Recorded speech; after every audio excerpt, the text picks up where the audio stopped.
Bapa di surga, kami berterima kasih pada sore hari ini Engkau telah mengumpulkan kami kembali untuk melanjutkan pembelajaran kami Kitab Roma pasal yang kelima. Kami terus berterima kasih karena kesempatan seperti ini adalah anugerah Tuhan, dan kami berdoa biarlah setiap kebenaran yang boleh kami dengarkan, kami baca, kami renungkan, boleh meneguhkan iman percaya kami, meneguhkan hati kami untuk terus melayani Tuhan di dalam segala situasi dan kondisi kami masing-masing. Kami juga berdoa di tengah-tengah kondisi pandemi yang kembali naik di Indonesia. Kami berdoa mohon Tuhan berbelas kasihan atas kami, atas keluarga kami, menjaga dan melindungi kami. Dan kami juga berdoa sekiranya ada saudara-saudara kami, saudara seiman, saudara kandung kami, anak murid kami yang terpapar COVID, para karyawan kami, berdoa mohon Tuhan memulihkan mereka, berikan kekuatan kepada mereka untuk dapat melewati masa isoman atau karantina, dan kiranya Tuhan memberikan ketenangan kepada mereka, juga damai sejahtera bertahta dalam hati dan pikiran mereka, sehingga mereka dapat segera pulih dan kembali beraktivitas, kembali ke tengah-tengah keluarga dan pekerjaan dan pelayanan. Bapak di surga, pada sore ini kami akan mulai pembelajaran. Kami mohon Tuhan hadir menyertai dan memimpin pembelajaran kami 1 jam ke depan. Dan kiranya Kristus ditinggikan, dipermuliakan dalam pembelajaran kami. Dengarlah doa kami dalam nama Tuhan kami Yesus Kristus, Tuhan dan Juru Selamat kami yang hidup. Kami berdoa dan bersyukur. Amin. Ya, sore ini Bapak Ibu kita akan masuk ke pasal yang kelima. Kita membaca ayat 1 sampai ayat yang ke-10. Saya akan membacakan untuk kita Roma pasal 5, ayat 1 sampai ayat yang ke-10. Sebab itu hasil pembenaran, sebab itu kita yang dibenarkan karena iman, kita hidup dalam damai sejahtera dengan Allah oleh karena Tuhan kita Yesus Kristus. Oleh Dia kita juga beroleh jalan masuk oleh iman kepada kasih karunia ini. Di dalam kasih karunia ini kita berdiri dan kita bermegah dalam pengharapan akan menerima kemuliaan Allah. Dan bukan hanya itu saja, kita malah bermegah juga dalam kesengsaraan kita, karena kita tahu bahwa kesengsaraan itu menimbulkan ketekunan, dan ketekunan menimbulkan tahan uji, dan tahan uji menimbulkan pengharapan. Dan pengharapan tidak mengecewakan, karena kasih Allah telah dicurahkan di dalam hati kita oleh Roh Kudus yang telah dikaruniakan kepada kita.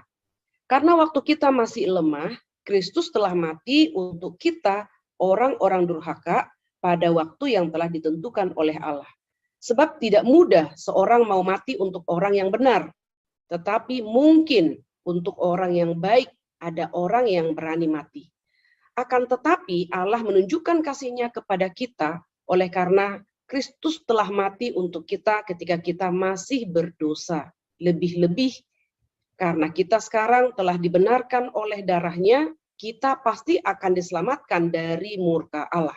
Sebab jikalau kita ketika masih seteru diperdamaikan dengan Allah oleh kematian anaknya, lebih-lebih kita yang sekarang telah diperdamaikan pasti akan diselamatkan oleh hidupnya. Sedemikian jauh Bapak Ibu pembacaan Roma pasal 5 ayat 1 sampai ayat yang ke-10.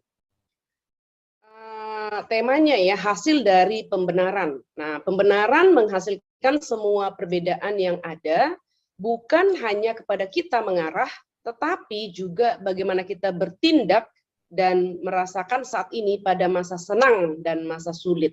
Jadi pembenaran itu menghasilkan semua perbedaan. Pasal 5 ini Paulus berbicara tentang berbagai keuntungan dari pembenaran.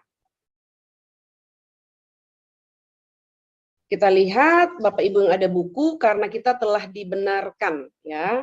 Ayat yang pertama di situ memiliki pendahuluan ganda ya.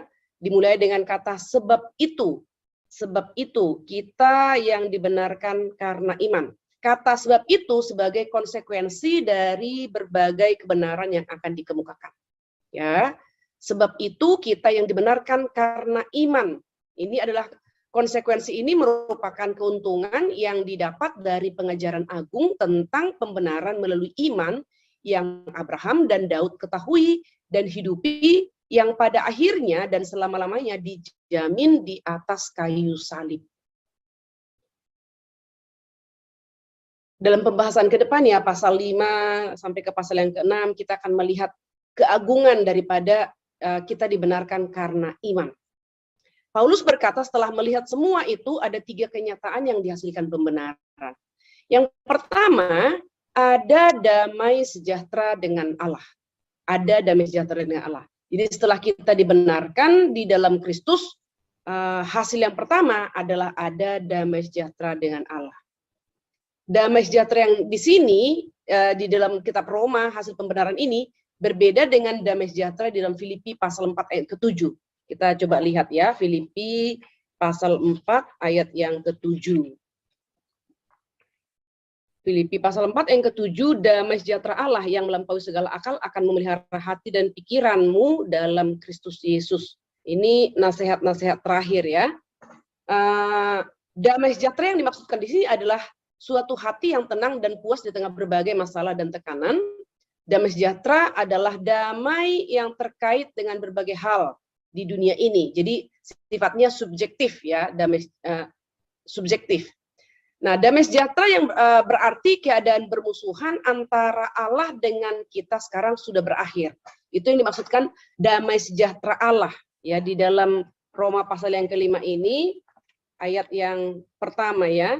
Kita yang dibenarkan karena iman, kita hidup dalam damai sejahtera dengan Allah oleh karena Tuhan kita Yesus Kristus. Jadi permusuhan antara Allah dengan kita sudah berakhir, dan damai sejahtera dengan Allah ini adalah objektif ya, dan terjadi tidak peduli apakah saya sedang merasa senang dan aman atau tidak. Jadi objektif. Kalau subjektif tadi dalam tergantung situasi kondisi begitu ya. Kalau ini tidak bergantung, karena ini berbicara tentang permusuhan yang sudah berakhir ya antara Allah dan kita. Jadi damai sejahtera dengan Allah berarti sebelum diselamatkan, peperangan antara Allah dan kita akan terus ada. Saat kita tidak taat pada Allah, ada 2 hal yang terjadi. Yang pertama, ketika kita berbuat dosa, kita tidak hanya melanggar hukum Allah, tetapi kita mengambil hal atau otoritas untuk melakukan pelanggaran itu. Kita mengklaim diri sebagai raja atas diri kita dan dunia kita.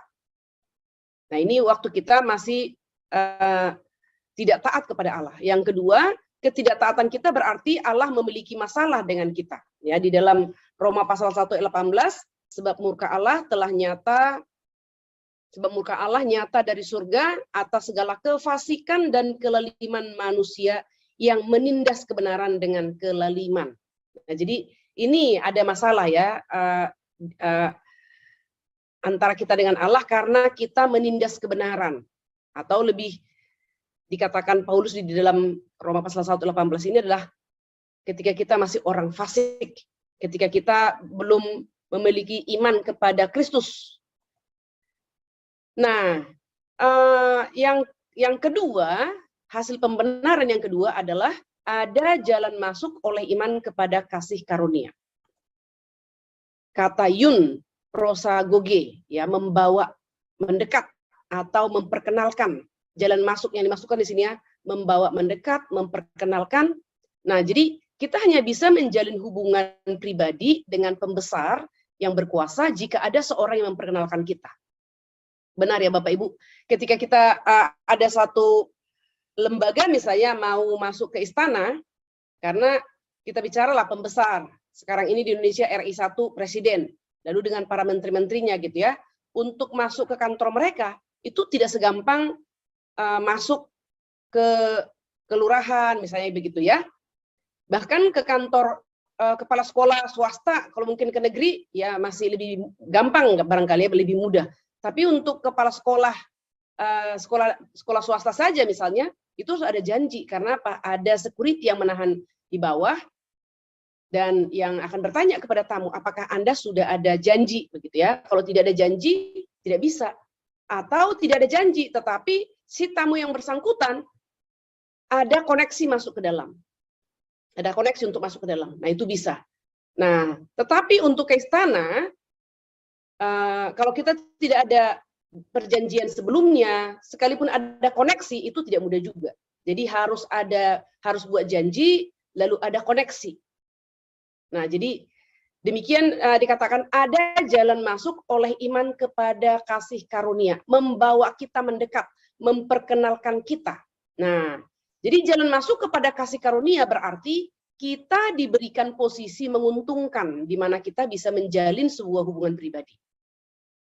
Ketika kami mengikuti Abdi Negara Angkatan yang kedua, kami juga bisa masuk ke istana, pada waktu itu Istana Kepresidenan, itu karena satu jemaat GRII ya, yang memiliki hubungan yang sangat baik sekali dengan Pak Muldoko, dengan Sekretaris Negara, Sekretariat Istana lah ya, begitu, sehingga surat bisa masuk. Lalu di tengah-tengah situasi Jakarta pada waktu itu ya, Mei 2019 kalau tidak salah, atau 2018 saya lupa, waktu itu bulan Mei ya, kondisi Jakarta kurang kondusif. Kami harus mengikuti acara itu di hotel dekat Sarina, Jakarta Pusat. Lalu ada kunjungan-kunjungan ke berbagai instansi pemerintah, termasuk ke MA, ya, Mahkamah Agung, ke Istana, dan semua itu bisa kita kunjungi di tengah-tengah kondisi Jakarta yang kurang kondusif, karena ada orang dalam, ada koneksi. Nah, jadi akhirnya kita bisa masuk ya, bisa menjalin hubungan dengan orang-orang penting, atau kalau istilahnya orang-orang berkuasa. Ya. Nah, damai sejahtera dengan Allah bukan hanya mengakhiri permusuhan yang adalah pembenaran. Ya, pembenaran secara positif adalah mengakhiri permusuhan, secara negatif ya. Pembenaran secara negatif adalah mengakhiri permusuhan, tetapi secara positif adalah persahabatan dengan Allah. Jadi menjalin hubungan pribadi. Ini adalah hasil yang kedua ya, hasil pembenaran yang kedua. Ada jalan kasih karunia melalui Kristus. Kita memiliki personal relationship dengan Tuhan. Yang ketiga, ada harapan akan menerima kemuliaan Allah. Harapan Kristen bukan tanpa kepastian, tetapi harapan yang dipenuhi oleh kepastian ya. Karena kita sudah belajar, Roh Kudus menjadi meterai. Jadi kita ini adalah milik Allah, dan keselamatan kita adalah already but not yet. Sudah tetapi belum sempurna. Nanti disempurnakan ketika Yesus Kristus datang. Jadi kita ada, pengharapan kita adalah pengharapan yang dipenuhi dengan kepastian, bukan mudah-mudahan. Dan kita bersyukur untuk itu. Alkitab mengajarkan bahwa iman yang kita miliki, iman yang sejati kepada Yesus Kristus adalah iman yang menyelamatkan. Adalah iman seperti kunci kita untuk memiliki hidup yang kekal. Dan kita tidak hanya memiliki iman dan janji-janji memperoleh hidup yang kekal, tetapi juga Alkitab mengajarkan bahwa kepemilikan kita, kepemilikan Allah atas kita itu dimateraikan. Kita sudah belajar masalah meterai ya. Itu adalah satu hal yang menyatakan kepemilikan, keaslian suatu barang, misalnya keaslian satu surat dimateraikan. Jadi Roh Kudus yang memateraikan kita sebagai milik Allah.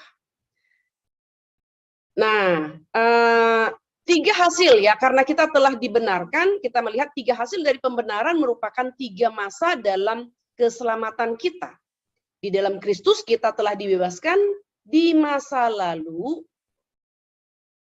Sekarang kita bebas menikmati relasi pribadi dengan Allah, dan suatu hari nanti pasti akan mengalami kehidupan yang bebas, yang dihidupi secara penuh di hadapan kemuliaan Allah yang luar biasa. Nah, jadi kita melihat 3 hasil daripada pembenaran ini adalah berhubungan dengan keselamatan kita. Ya, masa lalu kita sudah dibebaskan, sekarang kita bebas menikmati masa lalu kita telah dibebaskan. Sekarang kita bebas menikmati relasi pribadi dengan Allah, dan suatu hari nanti kita pun akan mengalami kehidupan yang bebas, ya, dihidupi secara penuh di hadapan kemuliaan Allah di dalam kehidupan yang kekal. Berikutnya kita melihat sukacita dalam penderitaan. Hidup kita ini dalam dunia senantiasa ada penderitaan, ya, ada penderitaan, ada kesenangan, begitu ya. Tidak selalu saja menderita, selalu saja senang. Jadi akan bergantian, ya, seperti siang dan malam begitu. Jadi penderitaan dan kesenangan itu selalu saja ada, dan semuanya itu Tuhan mengizinkan, tentu saja ada tujuan. Di dalam Alkitab juga mengajarkan, ya, kesenangan, penderitaan, semua itu ada tujuan. Nah, Paulus memberikan satu perbedaan total, ya, di ayat yang kedua, Roma pasal 5 ayat yang kedua. Oleh Dia kita juga beroleh jalan masuk oleh iman kepada kasih karunia. Di dalam kasih karunia ini kita berdiri dan kita bermegah dalam pengharapan akan menerima kemuliaan Allah. Ya, bermegah dalam pengharapan. Jadi akan menerima, kita bermegah dalam pengharapan akan menerima kemuliaan. Lalu di ayat yang ketiga, dan bukan hanya itu saja, kita malah bermegah juga dalam kesengsaraan kita. Karena kita tahu bahwa kesengsaraan itu menimbulkan ketekunan. Ya, jadi perbedaan total yang diberikan oleh Paulus di sini adalah bermegah dalam pengharapan akan menerima kemuliaan. Yang kedua adalah kita malah bermegah juga dalam kesengsaraan. Nah, saya berharap dan saya mengajak Bapak Ibu untuk bersama-sama menikmati pengajaran hari ini, karena terkadang sekalipun kita sudah dalam Tuhan dan ketika kita menghadapi kesengsaraan atau kesulitan, bisa iman kita menjadi goyang, ya, menjadi goyang, keyakinan kita menjadi goyang. Tetapi firman Tuhan di dalam Roma pasal 5 ini mau mengajarkan kepada kita bahwa ternyata kita bisa bermegah di dalam kesengsaraan. Ya, Paulus tidak mengatakan kita bermegah karena menderita, itu berbeda. Jadi terkadang, ya, ada orang yang bisa jadi salah, ya, dalam penderitaan itu jadi ada kesombongan rohani begitu, menganggap rendah orang yang kurang sengsara, menganggap diri lebih hebat karena sudah menjalani kehidupan yang lebih sulit daripada mereka yang menjalani kehidupan lebih mudah. Nah, jadi bukan itu yang dimaksudkan Paulus di sini. Kita bermegah juga dalam kesengsaraan kita. Jadi kesengsaraan bagi sebagian orang, ya, mereka bermegah atau meninggikan diri terhadap orang-orang yang memiliki kehidupan yang lebih mudah. Sebagian lagi digunakan sebagai usaha pembenaran di hadapan Tuhan. Mereka merasa Allah berhutang kepada mereka karena memiliki kehidupan yang sulit. Nah, jadi ya bisa begini, ya Bapak Ibu, di dalam kesengsaraan pun kita bisa meninggikan diri, di dalam kesengsaraan pun kita bisa memanfaatkan dan menganggap Tuhan berhutang kepada kita karena kita sudah memiliki kehidupan yang sulit. Nah, namun orang Kristen berbeda, ya. Orang Kristen bermegah di dalam kesengsaraan karena kesengsaraan itu sendiri bukanlah sumber sukacita. Ya, kesengsaraan bagi orang Kristen, kalau kita melihat di sini tadi, kesengsaraan bagi orang tertentu dalam tanda kutip mereka seperti bersukacita karena mereka seolah-olah menganggap diri lebih daripada orang lain yang kehidupan lebih mudah. Di lain sisi ada orang yang menggunakan kesengsaraan itu untuk pembenaran di hadapan Tuhan. Tetapi berbeda yang dikatakan Paulus di sini, kita bermegah dalam kesengsaraan. Kita tidak menjadikan kesengsaraan itu sebagai sumber sukacita kita. Ya, Allah tidak suka dengan penderitaan dan masalah dalam hidup kita. Dan kita tentu tahu, ya, kesengsaraan, manusia mengalami kesengsaraan dan semua penderitaan tentu saja karena dosa, ya. Bukan berarti semua sakit karena dosa, semua permasalahan kesulitan karena dosa, bukan. Tetapi kesulitan terjadi karena memang, ya, kita manusia berdosa bisa kita lalai. Orang sekitar kita juga manusia berdosa bisa lalai dan bisa melakukan kejahatan. Maka terjadilah kesulitan dan penderitaan. Ya, jadi orang Kristen dapat melihat berkat besar di balik penderitaan besar. Orang Kristen itu bisa melihat melampaui penderitaan kepada kepastian yang ada di depan. Jadi kita orang Kristen bisa melihat bahwa di balik kesulitan besar, maksudnya semakin besar kesulitan, kita bisa melihat melampaui kesulitan itu bahwa ada anugerah atau berkat besar di balik kesulitan yang besar. Kalau kita tekun di dalamnya, ya kan?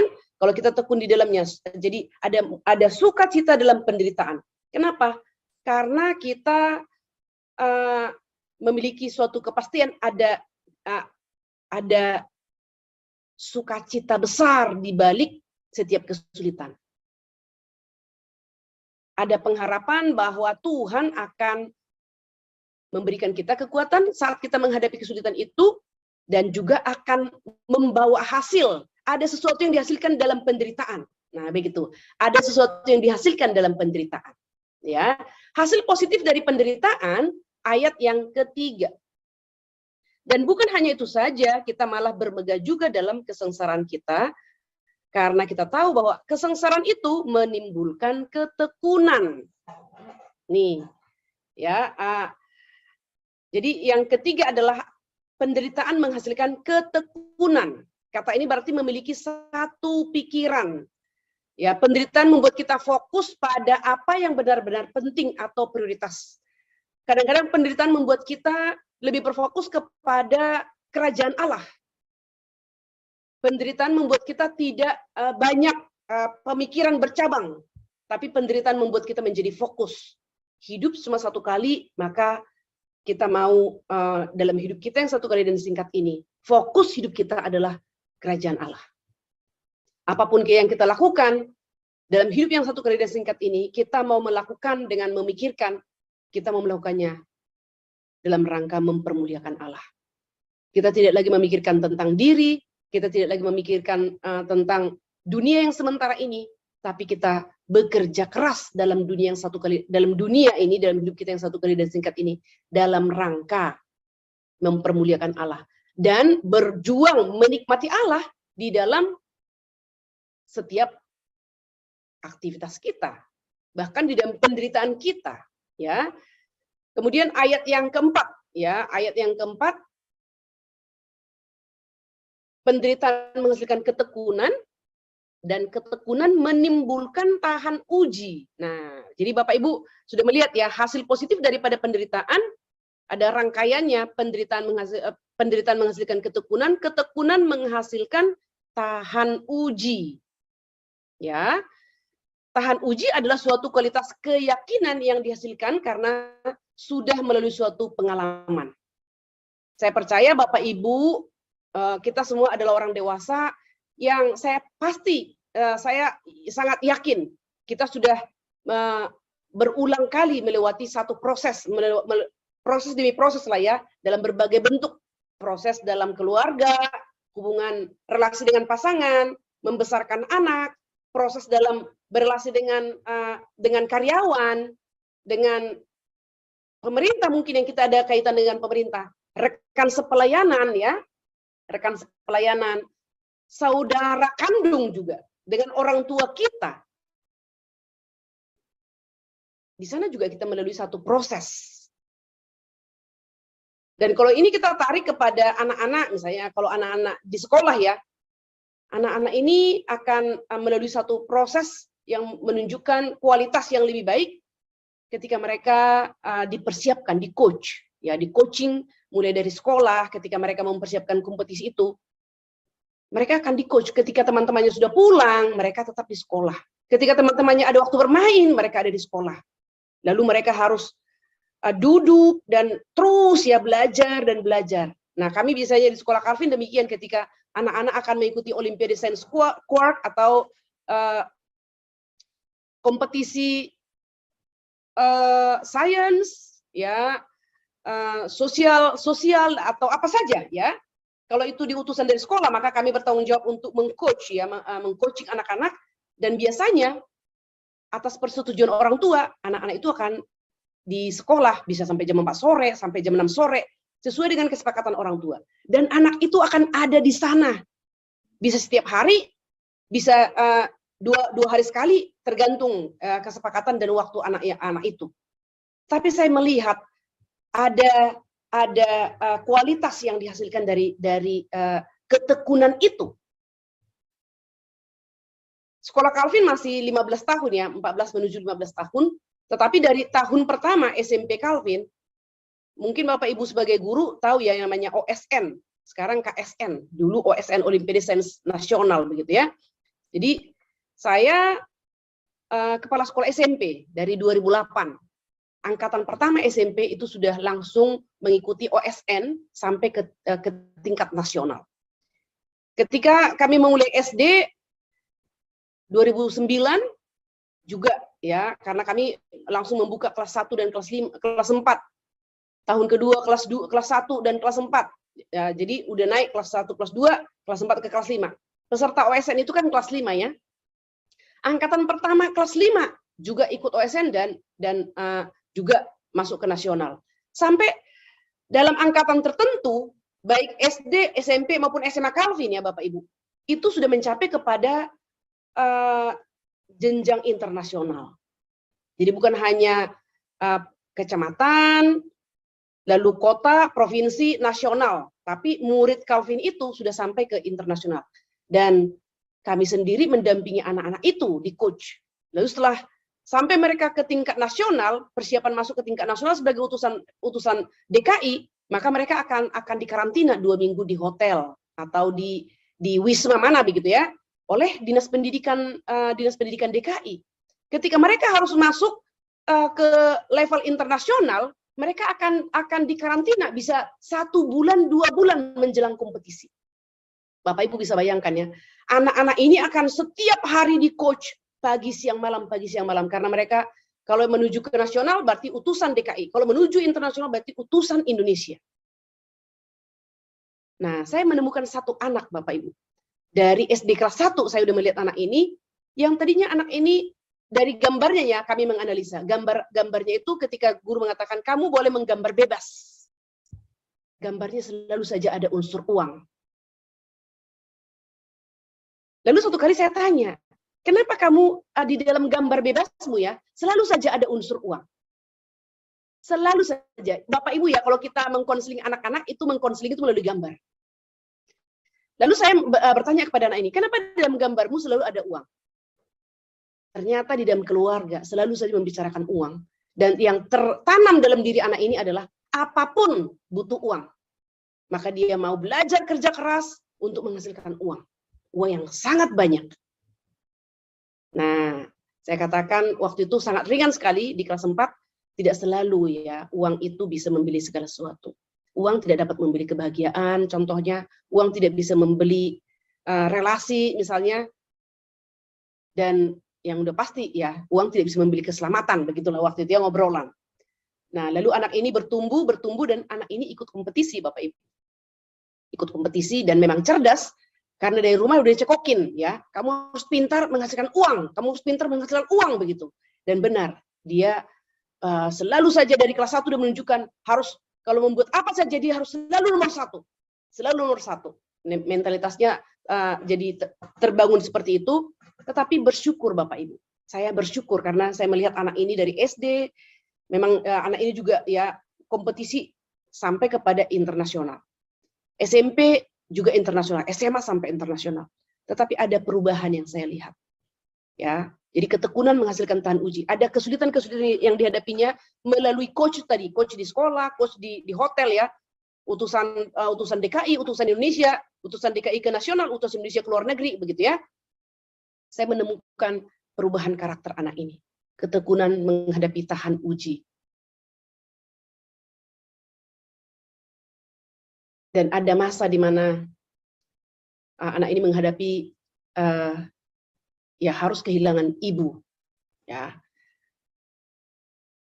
Lalu juga harus menghadapi sakit. Tetapi di dalam semua lembah kekelaman yang dihadapi oleh anak ini, Tuhan telah mempersiapkan dia dengan berbagai cara ya, dengan berbagai cara. Salah satu yang saya lihat bagaimana Tuhan bekerja melalui khususnya kompetisi-kompetisi, karena memang hidup dia dari kompetisi ke kompetisi, karena anaknya pintar. Nah, kalau kita lihat berikutnya adalah ayat yang keempat itu, tahan uji menghasilkan pengharapan. Jadi anak ini ketika dia sakit pun, waktu di SMA ya, jadi dia ikut kompetisi dari rumah sakit. Bersyukur karena ya memang dunia sudah kena COVID pada waktu itu tahun 2020, dan dia ada di SMA ikut kompetisi dari rumah sakit. Dan dia tidak mengeluh, dia juga tidak membanggakan diri dan seterusnya. Sungguh ya kita bisa melihat hasil dari penderitaan. Ini contoh yang nomor 2 ini, ketekunan menghasilkan tahan uji. Nah, yang ketiga adalah semua ini ya menghasilkan pertumbuhan dalam pengharapan yang merupakan kepastian dan keyakinan yang lebih kuat lagi akan damai sejahtera kita, jalan masuk kepada Allah Bapa dan kemuliaan di masa mendatang. Nah, jadi kita melihat hasil positif dari penderitaan. Ini adalah perspektif iman Kristen, ya kan? Tadi kita sudah melihat perspektif dari orang non-Kristen, mereka menggunakan penderitaan itu membanggakan diri atau ya merendahkan orang lain atau bahkan membuat Tuhan menjadi berhutang bagi mereka. Nah, segala hasil dari pembenaran tidak berkurang karena penderitaan, tetapi malah diperbesar oleh penderitaan. Segala hasil pembenaran ya, segala hasil dari pembenaran itu tidak berkurang karena penderitaan, tetapi malah diperbesar oleh penderitaan. Jika kita menghadapi penderitaan dengan pemahaman yang jelas akan pembenaran oleh kasih karunia semata, maka sukacita kita dalam kasih karunia itu akan diperdalam. Ya, jika kita menghadapi penderitaan dengan pemahaman yang jelas akan pembenaran oleh kasih karunia. Jadi berarti ini perlu pemahaman keselamatan kita perlu benar.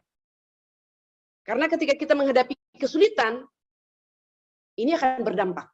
Ya, jadi kita lihat di sini, jika kita menghadapi penderitaan dengan pemahaman yang jelas akan pembenaran oleh kasih karunia semata, maka sukacita kita dalam kasih karunia itu akan diperdalam. Jika kita menghadapi penderitaan dengan konsep pembenaran melalui usaha, berarti ini kalau konsepnya salah, konsep pembenaran itu salah, maka penderitaan akan menghancurkan kita, bukan membentuk kita. Jadi kalau konsep keselamatan kita benar, penderitaan itu akan membentuk kita. Tapi kalau konsep kita salah, konsep atau doktrin pembenaran lah, kalau kita bicara doktrin pembenaran kita salah, maka penderitaan itu akan menghancurkan kita. Karena bisa jadi penderitaan itu membuat kita bukan menjadi dekat kepada Allah, tapi sebaliknya kita akan menjadi jauh, ya. Nah, orang yang membenarkan diri sendiri selalu merasa tidak aman di dalam dirinya karena mereka tahu bahwa mereka tidak memenuhi standar mereka, tidak memenuhi standar mereka sendiri, tetapi mereka tidak mengakuinya. Maka ketika penderitaan menerjang, mereka langsung merasa sedang dihukum atas dosa-dosa mereka. Nah, jadi mungkin ini bisa saja pernah terjadi pada diri kita. Ketika kita masih memiliki konsep yang belum clear, yang belum jelas tentang keselamatan. Ini akan berdampak kepada penderitaan. Ketika kita diperhadapkan penderitaan, maka yang langsung kita pikirkan adalah ini hukuman atas dosa-dosa saya. Nah, ayat yang kelima dikatakan, dan pengharapan tidak mengecewakan, ya. Mereka tidak bisa yakin pada kasih Allah. Jadi orang-orang yang tidak memiliki pemahaman doktrin pembenaran dengan benar, maka ayat yang kelima ini mereka tidak akan mendapatkan, melainkan mereka tidak bisa yakin pada kasih Allah. Ya, ayat yang kelima, dan pengharapan tidak mengecewakan karena kasih Allah telah dicurahkan di dalam hati kita oleh Roh Kudus yang telah dikaruniakan kepada kita. Karena keyakinan mereka akan kasih Allah tidak memiliki dasar yang cukup, maka penderitaan akan menghancurkan mereka. Nah, jadi Bapak Ibu, kita sekarang menyadari ya betapa penting memiliki pengertian doktrin yang benar. Doktrin benar, hidup benar. Doktrin benar sikap kita menghadapi kesulitan pun akan menjadi benar. Terkadang ada orang Kristen mengatakan doktrin tidak penting. Tetapi sekarang kita bisa melihat betapa pentingnya doktrin. Dalam hal ini doktrin pembenaran ya. Bahkan ketika kita menghadapi kesulitan, ini akan terkait semua doktrin. Doktrin pilihan, doktrin Allah, doktrin Kristologi, doktrin Roh Kudus, semua akan terkait. Ya kan? Kalau doktrin kita benar, kalau doktrin Allah kita benar, maka ketika kita diperhadapkan dengan kesulitan, kita akan mengaitkan kepada kedaulatan Allah. Dalam kedaulatan Allah kita akan tahu segala sesuatu terjadi dalam dunia ini, terjadi dalam hidup kita, tidak lepas daripada kedaulatan Allah. Bisa jadi Allah menghendaki, Allah memimpin, Allah mengizinkan, Allah membiarkan. Dan kita akan bertekun di dalam kesulitan itu. Kenapa? Karena kita bicara tentang kedaulatan Allah tadi. Kita tahu Allah tidak pernah meninggalkan kita. Kalaupun kita menghadapi kesulitan, kita memikirkan mungkin Allah mengizinkan, mungkin Allah memimpin. Dan kalau kita memikirkan hal ini, kita percaya kalau Tuhan pun mengizinkan kesulitan itu kita hadapi. Kita tahu tidak ada yang Tuhan izinkan terjadi tanpa tujuan. Maka kita bertahan menantikan apa tujuan Tuhan di balik kesulitan yang diizinkannya kita hadapi. Jadi indah sekali ya Bapak Ibu kalau kita memiliki pengertian yang benar, memiliki doktrin yang benar. Maka dalam segala kesulitan kita tidak akan langsung kait kepada dosa, langsung kait kepada hukuman, tapi kita akan mengaitkan kepada kedaulatan Allah, pemeliharaan Allah, penghiburan Allah, berkat di balik kesulitan begitu ya. Jadi selalu saja kita bisa melampaui daripada penderitaan atau kesulitan yang kita hadapi.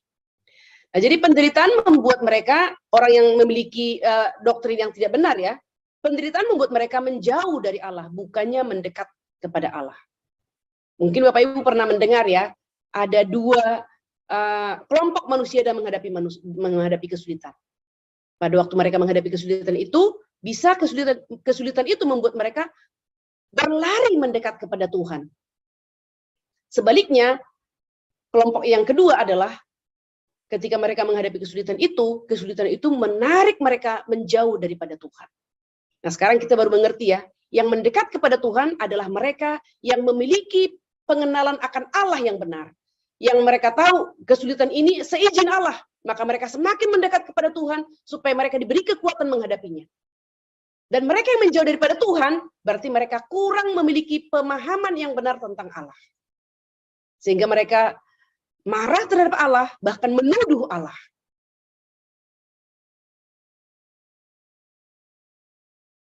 Kita semua membutuhkan pengenalan yang benar ini. Anak-anak membutuhkannya, Bapak Ibu. Karena kesulitan tidak bergantung umur, bukan? Anak-anak pun bisa menghadapi kesulitan. Remaja bisa menghadapi kesulitan, pemuda bisa menghadapi kesulitan. Kita orang dewasa, orang tua yang sudah lansia. Berarti semua membutuhkan doktrin yang benar, pengajaran yang benar, supaya kita memiliki konsep yang benar saat kita menghadapi kesulitan. Dan bagaimana kita mengatasinya. Nah, pada saat kita menderita, barulah kita menemukan apa yang sebenarnya kita percayai dan tempat tujuan, tumpuan harapan kita. Apakah diri kita atau Allah? Sering sekali ketika kita menghadapi kesulitan atau tekanan, karakter, ya, kalau bahasa psikologi itu akan menggunakan karakter asli akan muncul. Tetapi berdasarkan pembelajaran kita hari ini, di sini Paulus menggunakan istilah ya, bukan Paulus tapi si Timothy Keller menggunakan istilah. Pada saat kita menderita, barulah kita menemukan apa yang sebenarnya kita percayai dan tempat tumpuan harapan kita, diri kita atau Allah. Jadi kalau tadi kita bicarakan tentang karakter asli, ketika orang menghadapi kesulitan akan ada yang sangat marah, lalu akan menjadi seperti duri. Setiap orang sekitar kita akan tertusuk melalui perkataan kita, tindakan kita dan seterusnya. Tapi ada orang yang cooling down, menantikan Tuhan, mengadu kepada Tuhan, seperti para pemazmur. Nah, berarti orang seperti ini adalah percaya dan tempat tumpuan harapannya adalah Allah. Sedangkan orang yang langsung menyerang orang lain dengan kata-kata, dengan perbuatan, berarti dia percaya dan menempatkan tumpuan harapannya pada diri sendiri. Dia ingin mengontrol ketika segala sesuatu tidak bisa dikontrolnya, maka dia akan mulai menyerang, menyerang orang-orang sekeliling. Kemarahan itu kan terkadang kalau kita sadar ya, kenapa kita marah? Karena ada sesuatu yang berjalan di luar kontrol kita, di luar pengharapan kita, ekspektasi kita.